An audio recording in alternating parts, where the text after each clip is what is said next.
University LGS പ്രിലിംസിൻ്റെ മാത്സുമായിട്ട് ബന്ധപ്പെട്ടിട്ടുള്ള രണ്ടാമത്തെ part വീഡിയോയാണ് ഇതിനകത്ത് നമ്മൾ ഉൾപ്പെടുത്തിയിരിക്കുന്നത്. കഴിഞ്ഞ ദിവസം നമ്മൾ 5 ക്വസ്റ്റ്യൻസ് ഡിസ്കസ് ചെയ്തിട്ടുണ്ടായിരുന്നു. വളരെ വേഗത്തിൽ നമുക്ക് ചെയ്യാൻ പറ്റുന്ന രീതിയിലുള്ള ക്വസ്റ്റ്യൻസാണ് പരീക്ഷയ്ക്ക് കണ്ടത്. അപ്പോൾ മാത്സുമായിട്ട് ബന്ധപ്പെട്ടിട്ട് നമ്മൾ ഫ്രീ ആയിട്ട് ക്ലാസ് കൊടുക്കുന്ന ടെലിഗ്രാം ചാനലുണ്ട്. അതിൽ വന്നു കഴിഞ്ഞാൽ നിങ്ങൾക്ക് തീർച്ചയായിട്ടും എല്ലാ രീതിയിലുള്ള സപ്പോർട്ടുകളും മാത്സിന് ഫുൾ മാർക്ക് മേടിക്കാൻ പറ്റുന്ന രീതിയിലുള്ള എല്ലാ രീതിയിലുള്ള സപ്പോർട്ടുകളും പ്രീവിയസ് ക്വസ്റ്റ്യൻസും പ്രാക്ടീസ് ക്വസ്റ്റ്യൻസും തിയററ്റിക്കൽ കോൺസെപ്റ്റുകളും എല്ലാം കൂടെ ഉൾപ്പെടുത്തിക്കൊണ്ട് വളരെ പെട്ടെന്ന് തന്നെ നമ്മൾ കാര്യങ്ങൾ മുന്നോട്ട് പോയിക്കൊണ്ടിരിക്കുകയാണ്. ടെലിഗ്രാം ചാനലിൻ്റെ ലിങ്ക് ഡിസ്ക്രിപ്ഷനകത്ത് കിടപ്പുണ്ട്. നിങ്ങൾക്ക് അതിനകത്ത് ക്ലിക്ക് ചെയ്തിട്ട് ജോയിൻ ചെയ്യാം. ഇനി ടെലിഗ്രാം ചാനലിലെ ലിങ്കിൽ ക്ലിക്ക് ചെയ്യുമ്പോൾ നിങ്ങൾക്ക് ജോയിൻ ചെയ്യാൻ പറ്റുന്നില്ലെങ്കിൽ ടെലിഗ്രാമിൽ പോയിട്ട് PSC മാത്സ് ചലഞ്ചർ എന്ന് പറഞ്ഞ് സെർച്ച് ചെയ്ത് നോക്കിക്കഴിഞ്ഞാൽ നമ്മുടെ ചാനൽ ലഭിക്കുന്നതാണ്. അപ്പോൾ അടുത്ത ക്വസ്റ്റ്യനിലോട്ട് നമുക്ക് വരാം. 1 മുതൽ തുടർച്ചയായ 21 ഒറ്റ സംഖ്യകളുടെ തുക എത്രയാണ്? ക്വസ്റ്റ്യൻ വളരെ ശ്രദ്ധിച്ച് വായിക്കണം. 1 മുതൽ തുടർച്ചയായ 21 ഒറ്റ സംഖ്യകളുടെ തുക എത്രയാണ്? അതായത് 1 മുതൽ 21 വരെയുള്ള ഇതിനിടയ്ക്കുള്ള ഒറ്റ സംഖ്യകളല്ല ചോദിച്ചിരിക്കുന്നത്. 1 മുതൽ തുടർച്ചയായ 21 സംഖ്യകൾ എന്ന് പറഞ്ഞാൽ 1, 3, 5, 7 അങ്ങനെ ഒരു 21 നിരത്തി വെച്ച് കഴിഞ്ഞാൽ അതിൻ്റെ തുക എത്രയാണെന്നാണ് ചോദിച്ചിരിക്കുന്നത്. വളരെ എളുപ്പമാണ്. ഒറ്റ ഇക്വേഷനേ ഉള്ളൂ, n². അതായത് 21 × 21. നമ്മുടെ ആൻസർ എന്ന് പറയുന്നത് 441 ഓപ്ഷൻ B ആണ്. ഇത് നമ്മൾ മാത്സിൻ്റെ സിലബസിനകത്ത് നമ്പേഴ്സ് ആൻഡ് ഓപ്പറേഷൻസ് എന്ന് പറയുന്ന ചാപ്റ്ററിനകത്ത് പഠിക്കുന്ന ഒരു കാര്യമാണ്. അടുത്തത് 1000ന്റെ വർഗത്തിൽ 1 കഴിഞ്ഞ് എത്ര 0 ഉണ്ടാവും? 1000ന്റെ വർഗം എന്ന് പറഞ്ഞു കഴിഞ്ഞാൽ 1000 × 1000 സ്ക്വയർ കാണാനായിട്ട്. അപ്പോൾ എത്ര 0 ഉണ്ടാവും? 3 അവിടെ കിടപ്പുണ്ട് അല്ലേ? 1000ന്റെ വർഗം എന്ന് പറയുമ്പോഴത്തേന് 1000 × 1000 എന്ന് എഴുതി കഴിയുമ്പോൾ 1 കഴിഞ്ഞിട്ട് 6 0 വരും. ആൻസർ എത്രയാണ്? Option C. ഇത് നമ്മുടെ 10th പ്രിലിംസിൻ്റെ സിലബസിനകത്ത് സ്ക്വയർ ആൻഡ് സ്ക്വയർ റൂട്ട്, വർഗവും വർഗ്ഗമൂലവും എന്നും പറഞ്ഞിട്ടൊരു സെക്ഷൻ കിടപ്പുണ്ട്. അതിൽ നിന്നാണ് ഈ ഒരു ക്വസ്റ്റ്യൻ വന്നിരിക്കുന്നത്. അടുത്തത് 90 km/മണിക്കൂർ വേഗത്തിലോടുന്ന ഒരു വാഹനം 1 സെക്കൻഡിൽ എത്ര ദൂരം ഓടും? നമുക്കറിയാം km/h. അതിനെ നമുക്ക് m/s ആക്കാനായിട്ടും ഒരു ഇക്വേഷൻ ഉണ്ട്.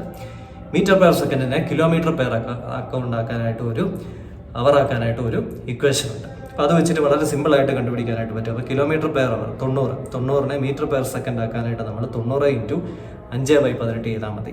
നമുക്ക് കിട്ടുന്ന ആൻസർ എന്ന് പറയുന്നത് 25 മീറ്റർ ആയിരിക്കും. സിലബസിനകത്ത് ടൈം ആൻഡ് ഡിസ്റ്റൻസ് എന്ന് പറയുന്ന ടോപ്പിക്കിൽ നിന്നുള്ള ഒരു ചോദ്യമായിരുന്നു അത്. അടുത്തത് 6, 8, 10 എന്നീ സംഖ്യകൾ കൊണ്ട് നിശേഷം ഹരിക്കാവുന്ന ഏറ്റവും ചെറിയ സംഖ്യ ഏതാണ് എന്ന് പറഞ്ഞു കഴിഞ്ഞാൽ 6ന്റെ 8ന്റെയും 10ന്റെയും LCM കാണാനായിട്ടാണ്. 6ന്റെ 8ന്റെയും 10ന്റെയും LCM എന്ന് പറയുന്നത് 120 ആണ്. ഓപ്ഷൻ A ആണ്. സിലബസിൽ ലസാഗു ഉസാഗു എന്ന് പറയുന്ന ആ ഒരു ടോപ്പിക്കിൽ നിന്നാണ് ഈ ഒരു ക്വസ്റ്റ്യൻ വന്നിരിക്കുന്നത്. അടുത്തത് 3:4:5 ഒരു റേഷ്യോ തന്നിട്ടുണ്ട്. 6:8:-- നോക്കി ആ റേഷ്യോ തമ്മിലുള്ള ബന്ധം നോക്കി. 3 × 2 6, 4 × 2 8 അല്ലേ? അപ്പോൾ 5 × 2 സ്വാഭാവികമായിട്ടും 10 ആയിരിക്കും. ആൻസർ വരുന്നത് ഓപ്ഷൻ C ആണ്. അപ്പോൾ ഇതൊരു റേഷ്യോ ഫോമിലാണ് കാര്യം വന്നിരിക്കുന്നത്. അംശവും അല്ലെ അംശബന്ധവും അനുപാതവും. 10th പ്രിലിംസിൻ്റെ സിലബസിനകത്ത് ഡയറക്റ്റ് അങ്ങനെ ഒരു ടോപ്പിക്ക് തന്നിട്ടില്ല എങ്കിലും ഇപ്പം കാര്യം മനസ്സിലായല്ലോ. മെയിൻസിൻ്റെ മാത്സിൻ്റെ സിലബസിൽ നിന്നും ഈ പറയപ്പെടുന്ന കാര്യങ്ങൾ വരാനായിട്ടുള്ള സാധ്യതയുണ്ട്. ഒരു പക്ഷേ ഇത് റേഷ്യോ അല്ല എന്നൊക്കെ നമുക്ക് പറയാൻ പറ്റുമായിരിക്കാം. ഈ നമ്മളുടെ മാനസിക ശേഷി പരിശോധനയ്ക്കകത്തുള്ള ഏതെങ്കിലും ഒരു ടോപ്പിക് എടുത്തിട്ട് അവിടെ നിന്നാണ് സംഖ്യാവലോകന പ്രശ്നങ്ങൾ എന്നുള്ള രീതിയിലാണ് ഇത് വന്നതെന്നൊക്കെ നമുക്ക് പറയാൻ സാധിക്കുമായിരിക്കാം. പക്ഷേ മാത്സിൻ്റെ കാര്യത്തിൽ നമ്മൾ ചിന്തിക്കേണ്ട ഒരു കാര്യം എന്ന് പറയുന്നത് ഒരു പ്രിലിമിനറി പരീക്ഷയ്ക്കാണെങ്കിലും മെയിൻ ലെവലിലുള്ള രീതിയിലുള്ള ടോപ്പിക്കുകളെല്ലാം നോക്കിക്കൊണ്ട് പോയി കഴിഞ്ഞാൽ നമുക്ക് പെട്ടെന്ന് ഉത്തരത്തിലേക്ക് എത്താനായിട്ട് പറ്റും. ഇന്ന ടോപ്പിക്കിൽ നിന്നാണ് ഇത് ചോദിച്ചതെന്ന് നമുക്ക് വളരെ കൃത്യമായിട്ട് എന്ത് ചെയ്യാൻ പറ്റത്തില്ല. നമുക്ക് അങ്ങനെ അങ്ങ് ഉറപ്പിച്ച് പറയാനായിട്ട് പറ്റാത്ത ഇതുപോലെയുള്ള സാഹചര്യങ്ങൾ ചിലപ്പോൾ വന്നു എന്ന് ഇരിക്കാം. അടുത്തത്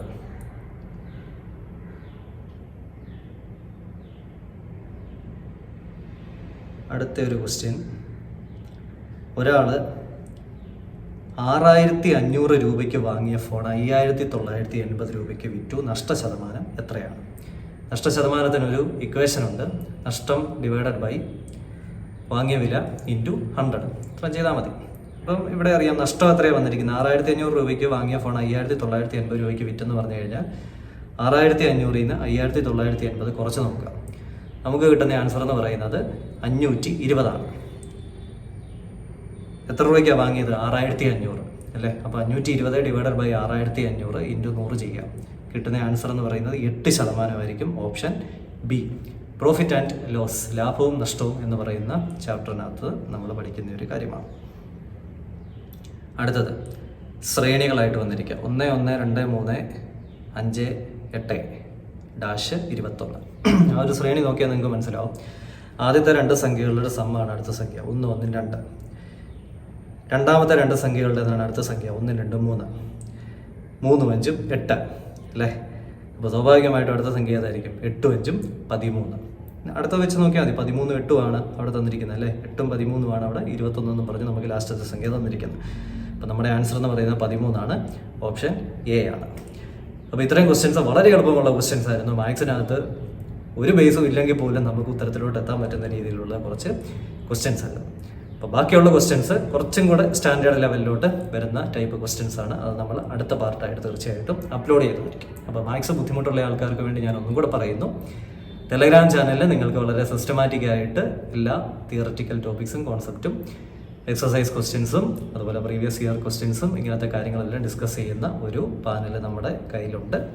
അപ്പോൾ അതിൻ്റെ ലിങ്ക് ഞാൻ ഈ വീഡിയോയുടെ ഡിസ്ക്രിപ്ഷൻ്റെ താഴെയായിട്ട് കൊടുത്തിട്ടുണ്ട്, മാത്സ് ടെലഗ്രാം ചാനൽ എന്ന് പറഞ്ഞുകൊണ്ട്. അപ്പോൾ അതിനകത്ത് തീർച്ചയായിട്ടും ജോയിൻ ചെയ്ത് കഴിഞ്ഞാൽ നിങ്ങൾക്ക് വളരെ പെട്ടെന്ന് പേന പോലും ഉപയോഗിക്കാതെ ആൻസറിലേക്ക് എത്താനായിട്ട് സാധിക്കുന്നതായിരിക്കും. അപ്പോൾ പുതിയൊരു വീഡിയോയുമായിട്ട് വീണ്ടും കാണാം. Good bye.